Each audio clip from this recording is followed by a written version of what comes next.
and welcome to Book Chat. I am your host, author Vivian E. Moore, and I just want to know, how's your Saturday going? Is everyone having a good day? Today is especially good for me, and I'll tell you why.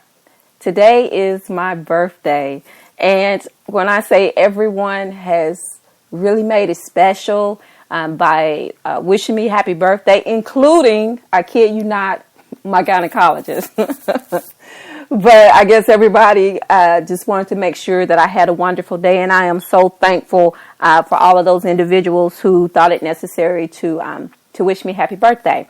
But before we start the show, I want to give out these URLs right quick. So just bear with me. The first one is https://www.spreaker.com/user/Author Vivian E. Moore. Social media is https://www.facebook.com/Vivian E. Moore. My Twitter handle is God's Property 46. And if you want to check me out on Instagram, that is https://Instagram.com/God's Property 51. And if you want to drop me an email, send me a shout out, send me suggestions, or make comments on today's show, you can send that to authorvivianemore@gmail.com. And also, please leave your likes and comments on my Spreaker page once you listen to if you listen to the live show, or if you once the show has been uploaded to the different social media sites, you can definitely leave me comment on that. All right, let's get on to today's show. The title of today's show is God Bless You, and the topic is Now Use the Gift. Blessings and gifts are wonderful offerings, especially when they come from God. What we do with them is a test of our commitment to Him and the stewardship that has been bestowed upon us. Not all gifts are the same, nor issued on that level. No matter what they are, singing, dancing, acting, teaching, drawing, running, cooking, etc. No matter what your specific talent might be. Take writing, for instance. Not everyone is given this ability, either are called to accomplish such an artistic feat. Those of us who have it sometimes sit on our blessings in one form or another for whatever the reason may be. However, I believe two serious causes might be due to the fact we don't know what to do with it or how to use it. Most of us who realize we do possess the gift of creativity are cautious because we desire to use it to bless others, whereas some comprehend it but choose to take the gift for granted and or not use it at all. Writing is a reflection of the mind's creative process to correlate words as well combine them to make a story.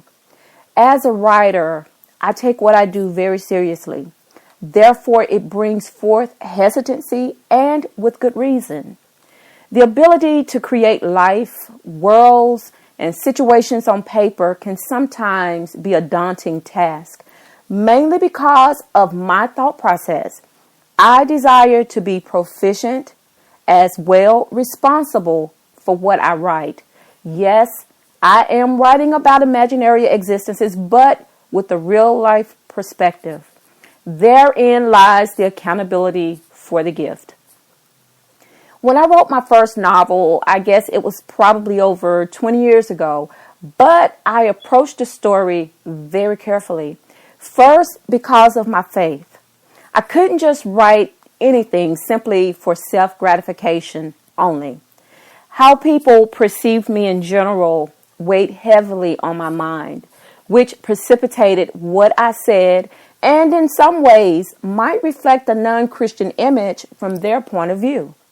So I held back. This was a direct indication for me that I was holding out on my abilities simply because I was afraid of what people thought. in retrospect, I soon realized it didn't matter. In reality, they think what they want anyways. Still, in no way did this justify me to use any of my imagined artistic privileges or to say I will write whatever I want based on this analysis. This is beside the point. What I gained from this experience is that God gave me a gift. And not only that, but the wherewithal to use it in a positive way. I would not, under any circumstances, spit in God's eye, so to speak, by having a rebellious spirit. No, quite the opposite, because I understood a few things. Number one, I am resilient, therefore capable of displaying self-interest without offending other people's sensibilities. I am a romance author. I write about love, relationships, and everything that goes along with that. This meant to write a compelling story, which included love scenes, some quite steamy. I had to get past any and all anxieties on the subject. In all honesty, I blanched at the idea of being overly explicit when describing these sometimes embarrassing displays of affection. However, God doesn't give gifts without issuing out the necessary tools to use them. Thus, this brings me to my secondary gift, which is poetry. Okay, a quick history lesson. Love and sex was instituted way back shortly after Adam and Eve were created. God told them to be fruitful and multiply, which implies some physical activity would take place. Therefore, sex has God's stamp of approval, and for the unbelievers, you can deal with that however you deem necessary. But for the naysayers, before they call me out, I understand it was given in the sense that it would take place between married individuals. But we know this isn't always the case. And it left me in a very precarious place. So I had to come up with a way to introduce these scenes. And so I did it in a poetic manner. I was able to describe copulation in my stories in a very pleasing style. Understand, these were my hang-ups. And I'm not saying it's the reason that anyone else is not being fruitful and multiplying as a writer. Listen, I, for one, understood all the implications that even made me a bit leery when it came to expressing my ideas too. But at the same time, if I wanted to be successful, I had to surpass whatever glitches affected my skill as a writer. I don't know what your particular reason is for not giving your all to the gift, but whatever it is, don't let it keep you from using your talent. Believe me, it is a blessing, and maybe some of us view it as a blessing and a curse because we understand, and I quote, "For unto whomsoever much is given, of him shall be much required." This line of scripture carried a great deal of weight for me personally, and something I never took lightly. Perhaps it is the reason why some of us sit on our gifts as if they were pillows, but useful for much more than this. In other ways, we nullify our gifts by using it for arbitrary reasons. And what I mean by this statement is we use it to cause conflict and discord in other people's lives. For instance, I am an avid user of all social media, mainly because it's a great medium for advertising my craft and, of course, socializing, of which it was intended. Nevertheless, I see so many gifted writers underusing their trade by cutting other people down to bite-sized pieces. Granted, they do have a way with words, but just not the right ones. With due diligence, words work much like a double-edged sword. They can either uplift or slay in one fell swoop with one well-thought-out sentence. If you can imagine a scene from a movie, one we've witnessed on many occasions where the villain uses his gifts to do evil and not good, let's not be that person. Last night, I watched one of my favorite movies, Fiddler on the Roof. And every time it comes on, I watch it because I can't get enough of watching this movie. And it came out, I guess probably close to maybe 40 years ago. But all in all, every time I see it, I get the same reaction from it. No matter if I saw it a month ago or 6 months ago or a year ago, my reaction to this movie is always the same. And if you haven't seen it, you need to watch it and pull it up on demand if you can. But if not, it is a musical, and I love those, by the way. And the fact that I am a diehard romantic, it's all that and more, and most certainly a poignant story, so heavily steeped in Jewish tradition that takes place in Russia. And I laugh, because the characters, a milkman and his wife, they pair 3 of their 5 daughters with prospective husbands against their will, of course. Now we do it voluntarily, not to our children, but ourselves through mediums such as Matchmaker.com, Black People Meet, and Tinder. I digress. Yet I mentioned this movie because of the content involved. Through music, they were able to tell a story about pre-revolutionary Russia, the good and bad of it all. The writers of this music softened the blow of anti-Semitic overtures with dancing, humor, and with some realness thrown in the mix. I suspect the authors of this story were most likely Jewish and wanted to display some radical history on a level where it was both informing and moving at the same time. Whatever their nationality happens to be, that did not stop them from writing about a touchy subject. Absolutely, in many ways, we are what we write.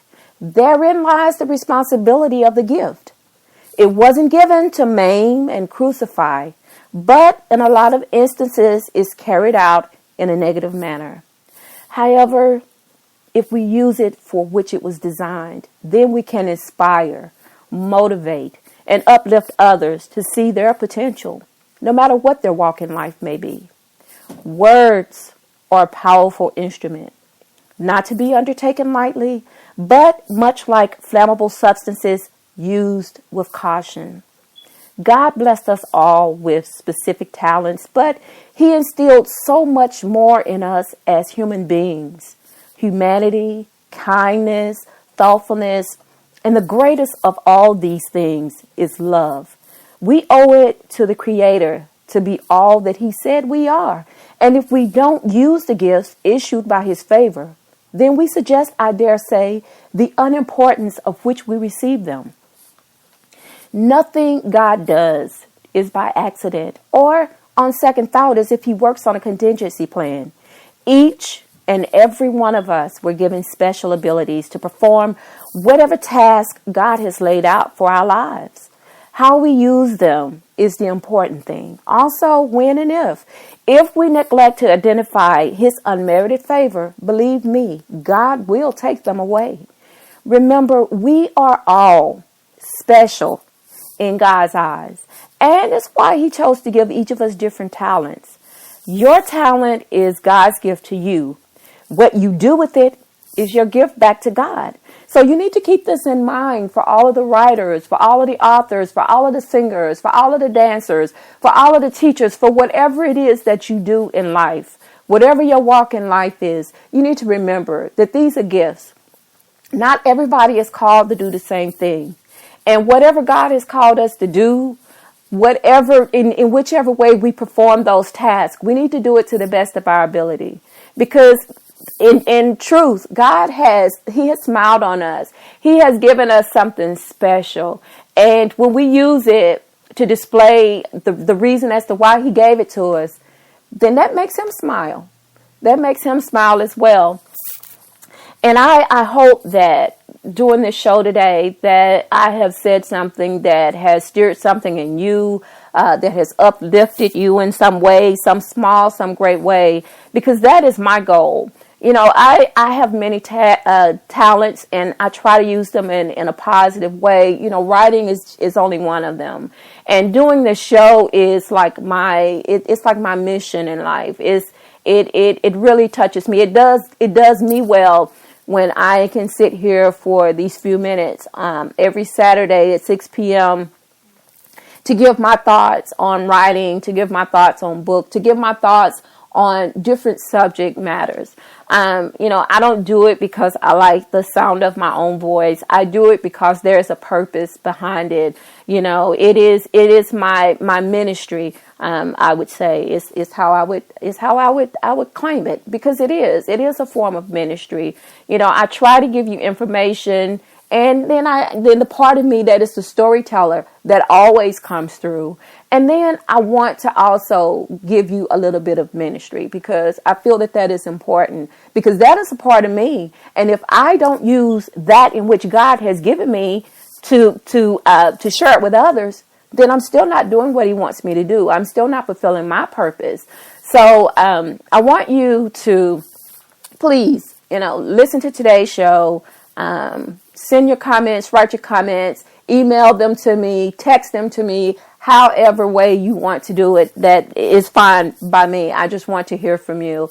And I know that you are listening, because I listen. I get the stats on a weekly basis, and they are growing every week. My stats are growing, and I know it's because you're listening to the shows. It may not be last week's show or whenever. It could be a show that I did months ago, but still you're listening to the shows.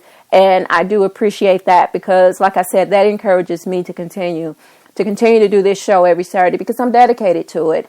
And with my dedication to the show, that shows my dedication to you, that shows my dedication to the Father, because he has given me an instrument, and I would be remiss if I did not use that instrument to uplift others. And that is my purpose and my reason. Now, I hope that everybody has had a beautiful weekend, and this weekend has been so nice. And I know it's cold outside, but it is winter after all. So you just got to dress warmly for the conditions, and don't let that stop you from getting out and enjoying the Christmas lights that are going up everywhere, the Christmas parades that will soon be taking place. Christmas is one of my favorite times of year.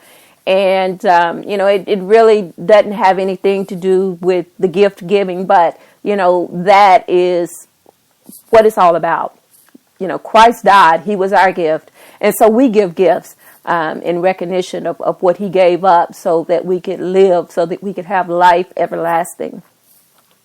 And I usually on my birthday, which is today, I put my tree up, but in lieu of putting up my Christmas tree today, my children are taking me out. My children and my grandchildren are taking me out for a birthday meal, and I don't know what all the evening will entail, but I'm excited about it. And it's probably why you're noticing that this show is moving at a rapid pace, and it will probably end before 30 minutes, but I just wanted to make sure that before I left to go and celebrate for my birthday, that I did the show at 6 o'clock, like I always promise to do it on time. And just to tell everybody that, how much I appreciate you for listening. I said it last week, but for some reason, the show got sort of cut off there in places. So I did say it, but it didn't get acknowledged. So I'm saying it again today.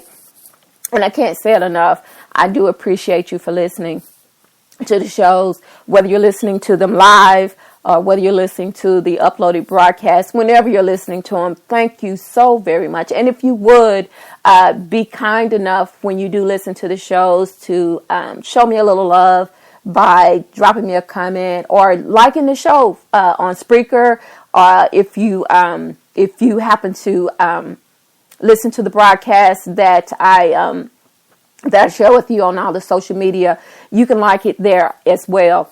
I just hope that that everyone has had a wonderful day. I know that it has been a trying time, because we here in the city, we've had wildfires, and the rain sort of helped with that. But then on top of that, we had tornadoes that did some damage in some of the outlying areas, and in some of the other states that surround us.